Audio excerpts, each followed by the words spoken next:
안녕하세요. 밀레니얼을 위한 지식 채널 헤이스튜디오입니다. 오늘도 어김없이 찾아온 드라마 속 궁금증을 해결해보는 시간. 오늘의 드라마는 빈센조입니다. 지난번 빈센조 1탄에 이어 오늘은 마피아에 대해 조금 더 탐구해볼 거예요. 마피아는 정확히 무엇인가? 마피아는 원래 이탈리아 시칠리아 섬을 근거지로 활동하는 조직을 일컫는 말이었으나 언론과 대중들에게는 그 의미가 더욱 확대되어 시칠리아 마피아와 유사한 방법과 목적으로 활동하는 조직까지 포함하는 의미가 되었습니다. 대표적으로는 일본 마피아인 야쿠자, 중국 마피아인 사마페 등이 있는데요. 그래도 영화나 드라마의 소재로 주로 등장하는 대상으로는 보통 시칠리아 마피아 또는 미국에서 활동하는 이탈리아계 마피아입니다. 마피아의 기원에 대해서는 명확하게 밝혀진 바는 없습니다. 이탈리아 시칠리아 섬이 무법 상태로 수세기 동안 방치되었을 당시 강도로부터 농토를 보호하기 위해 지주들이 조직한 사병조직 마피에에서 비롯되었다는 설도 있고, 외세의 침략으로부터 자신들을 방어하기 위해 만든 가족 친지 중심의 소박한 공동체가 1860년대에 들어선 이탈리아 통일정부 이후 정치권, 재계 등과 결탁해 공생하면서 점차 몸집을 불리게 되었다는 유력한 설도 있습니다. 이렇듯 마피아의 기원이나 존재 자체에 대한 여러가지 설이 등장하게 된 주된 이유 중 하나는 이탈리아 속 시칠리아라는 섬이 가진 독특한 문화, 바로 대가족 문화 때문입니다. 당시 시칠리아 섬의 대지주들은 자신들의 가문 단위로 활동했고, 그에 반하는 농부들 또한 가문 단위로 뭉쳐 활동했습니다. 자연스럽게 이러한 가문 단위의 동맹은 사회적으론 대지주 가문과 농부 가문의 대립 양상으로, 사적으로는 우리 가문과 상대 가문의 양상으로 변하게 된 것이죠. 우리 역사에도 태조 왕건이 고려를 개국하고 지방 호족들과의 화합을 위해 결혼을 하잖아요. 이 결혼은 상대 가문과의 결합을 선언하는 동시에 가족이 됨을 의미합니다. 가족이 된다는 것은 물질적인 것으로 이뤄진 관계보다 더 높은 결속력을 갖게 하기 때문에 태조 왕건은 결혼을 통해 고려의 화합을 이루고 싶었던 거죠. 자, 다시 이탈리아로 돌아와서 애초에 가족 단위로 뭉쳐진 이 동맹은 그 농도 자체가 엄청나게 진합니다. 그래서 이 지주동맹과 농부동맹의 대립은 더욱 심화되었고, 폭력까지 등장하게 되면서 각자 가문의 이해관계와 명예를 위해 안가품하는 진흙탕 싸움이 시작되게 된 것이죠. 우리에게 아주 유명한 영화, 대부, 여러 시리즈가 나올 만큼 마피아를 소재로 한 영화 중에는 최고로 꼽히고 있습니다. 영화 속 마피아는 이탈리아 마피아가 아닌 이탈리아계 미국 마피아입니다. 미국 마피아는 시칠리아 섬의 마피아처럼 대부분 가족관계로 구성되어 있진 않았지만 연고를 공통분모로 한 결합으로 세력을 확장해 나갔습니다. 특히 다른 영화들을 보면 미국인들은 출신 동네와 지역을 중요하게 생각하는 모습을 볼 수 있는데요. 가족 대신 최소한 연고지를 통해 그들의 결속력을 다지려 했습니다. 드라마 빈센조에도 자주 등장하는 누구누구 패밀리라는 언급만 봐도 마피아는 기본 조직 자체가 가부장적 확장 가족의 형태인 것을 알 수 있습니다. 이렇듯 마피아는 일반적인 조직들과는 다른 특별한 결속력으로 이름을 떨치게 되었습니다. 2018년 2월 슬로바키아의 한 가정집. 탐사 전문 기자였던 잔 쿠치악은 자신의 집에서 결혼을 앞둔 여자친구와 오붓한 시간을 보내고 있었습니다. 하지만 이러한 행복도 잠시, 곧이어 들이닥친 무장 개안에 의해 이들은 총을 맞고 그 자리에서 숨졌습니다. 단순 무장 강도 사건인 줄 알았던 이 사건은 당시 잔 쿠치악의 동료 기자들이 그의 미완성 기사를 그대로 보도하며 수면 위로 오르게 되었고, 곧이어 당시 총리였던 피코 총리는 19일 만에 사퇴하게 됩니다. 어떤 거대한 진실이 이 사건에 숨겨져 있었을까요?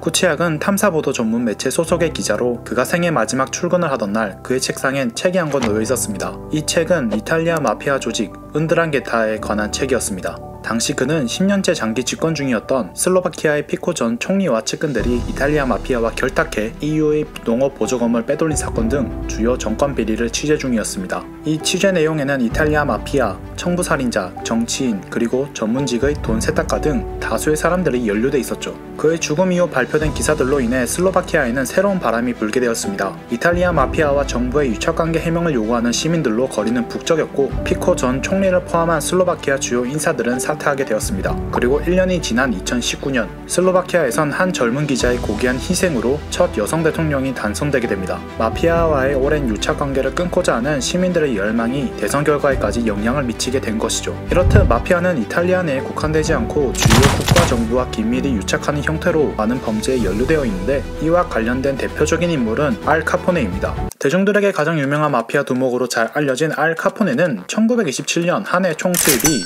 1억 달러인 세계 최고의 시민으로 기네스북에 등재되었을 만큼 많은 부를 축적하게 됩니다. 그가 많은 부를 축적할 수 있었던 이유는 미국 내 마피아의 부흥과 관련이 있는데요. 당시 미국은 금주령을 시행 중이었는데, 잠깐 미국의 금주령에 대해 설명해 드리겠습니다. 보통 술을 먹으면 기분이 좋아지기도 하고 잠깐 고통을 잊을 수 있지만 폭력성이 짙어진다거나 이로 인해 범죄가 벌어지기도 하는데요. 당시 미국은 이 음주 행위로 행위로 인한 사회적인 문제가 큰 이슈였습니다. 미국 식민지 시절부터 이 음주 행위로 인한 여러 학대나 폭력에 대해서 나라에선 주류세를 크게 과세한다거나 금지시키는 등 금주에 대한 긍정적인 여론들이 있어 왔고, 미국 남북전쟁으로 인한 국민 정서 회복에도 음주 행위는 문제만 야기했기 때문에 미국은 금주령이라는 법률을 도입하게 된 것이죠. 미국 정부는 금주령을 통해 미국 내 음주량을 현저히 줄게 하고 음주로 인한 국민들의 알코올 의존성과 정신질환 그리고 사망률도 줄어들길 원했습니다. 실제로 1920년대 음주량은 이전 시기에 비해 절반 수준으로 떨어졌으며 정신질환이나 사망률도 현저히 줄어들어 금주령의 도입이 성공적인 것으로 보였으나 예상치 못한 문제들이 스멀스멀 발생하고 있었습니다. 바로 마피아를 주도로 한 주류 밀거래,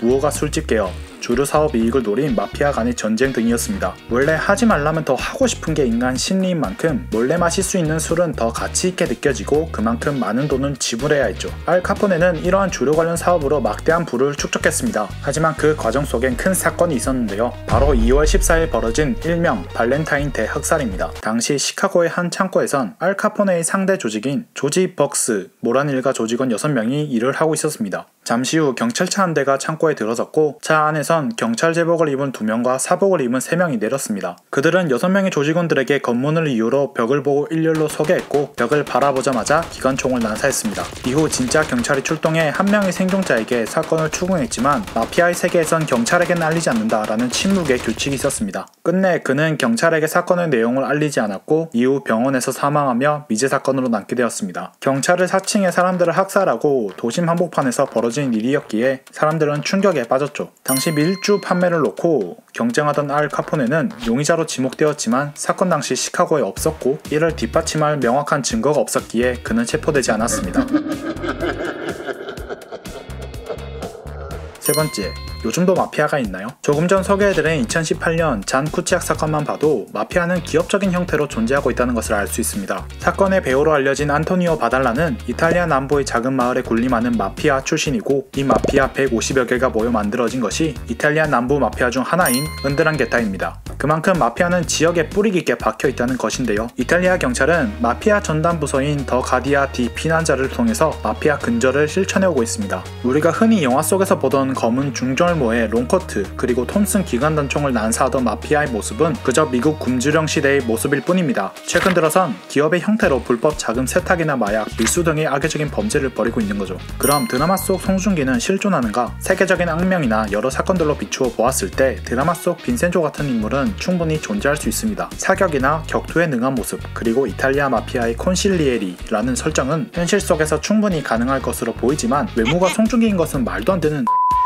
드라마의 배경이 이탈리아가 아닌 우리나라 한국이기 때문에 어디까지나 비현실적이므로 드라마는 정말 드라마로만 봐야 되겠습니다. 오늘 영상은 여기까지입니다. 앞으로도 더욱 많은 드라마 속 궁금증을 해결해 드리겠습니다. 시청해주셔서 감사합니다.